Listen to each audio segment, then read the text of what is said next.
રત્ન કલાકારો માટે લાગુ કરાયેલી સરકારી યોજનાને લઈને સુરતના રત્ન કલાકારો મુકાયા મુશ્કેલીમાં। યોજનાનો લાભ લેવા ઈચ્છતા રત્ન કલાકારોને આધાર રજૂ કરવું પડશે તેવો પરિપત્ર જાહેર કરાયો। રત્ન કલાકારોએ ફોર્મ ભરી દીધા અને તમામ પ્રક્રિયા પૂર્ણ કર્યા બાદ આ પરિપત્રથી રત્ન કલાકારની મુશ્કેલીઓ વધી।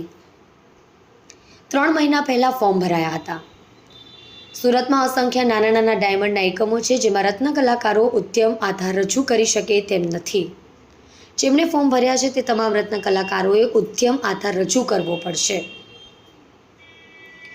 આ ઉદ્યમ આધાર કંપની 31 માર્ચ 2025 પહેલાં મેળવેલું હોવું જરૂરી છે। ઉદ્યોગ વિભાગના પરિપત્રથી 70,000માંથી 40% રત્ન કલાકારોને લાભ ન મળે તેવી ભીતિ। મોટાભાગના ડાયમંડના નાના યુનિટો પાસે તમામ ઉદ્યોગ આધાર કે ઉદ્યમ રજિસ્ટ્રેશન હોતા નથી। રત્ન કલાકારોએ જિલ્લા કલેક્ટરને આવેદનપત્ર આપી આ મુશ્કેલી દૂર કરવા બાબતે રજૂઆત કરી છે। પૂરું નામ બાંભણિયા ભદ્રેશ ગોખળભાઈ વરાછા। આજે તમે કલેક્ટર કચેરી આવ્યા છો, શું રજૂઆત કરી રહ્યા છો? તમારી સમસ્યા?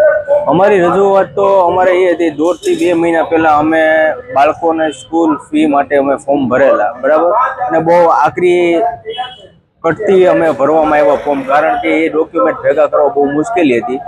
સરકારશ્રીએ 13,500 રૂપિયાની ફી જાહેર કરી હતી, પણ 1.5 થી 2 મહિના થઈ ગયા, હજુ સુધી અમારી પાસે મળી નથી। અને સ્કૂલનો એક હપ્તો આવી ગયો છે, બીજો હપ્તો આવી ગયો છે। સ્કૂલ તરફથી પણ કહેવામાં આવે છે કે હપ્તાના બે હપ્તાની ફી ભરી દો, તો એ નથી મળી। એ માટે અમે કલેક્ટર શ્રી સાહેબને રજૂઆત કરવા માટે આવ્યા છે ને આવેદનપત્ર દેવા માટે આવ્યા છે।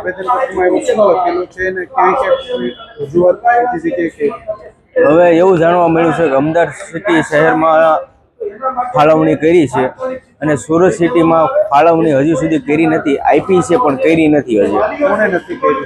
હવે એ તો આપણને ખ્યાલ નથી। હવે અત્યારે તો અમારી પાસે હજી અમારા બાળકો સુધી નથી પહોંચી, એટલે કલેક્ટર સાહેબને અમે રજૂઆત કરવા માટે આવ્યા છીએ। કેટલા વર્ષોથી હીરા?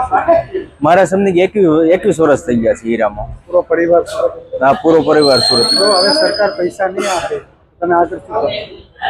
રજૂઆત કરશું અને માંગણી કરશું કે સરકારશ્રીને કે જે તમે વાત કરી હતી 13,500ની સહાયની, તો જે તમે વાત કરી છે અમારા બાળકો સુધી પહોંચાડી દો।